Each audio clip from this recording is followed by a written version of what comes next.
Hello guys, good morning. Nako i-share sa inyo ha. So 50 watts na solar setup. Hindi kani 200 watts ang isa ani.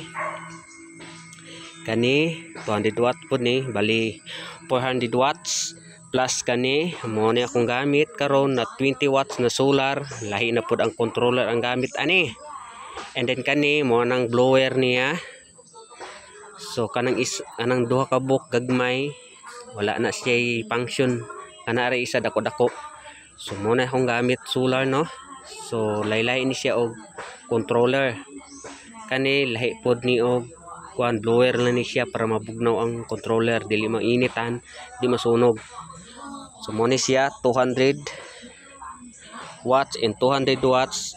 Mahimo na siyang 400 watts plus 50 o plus 20, nahimo na ni siya og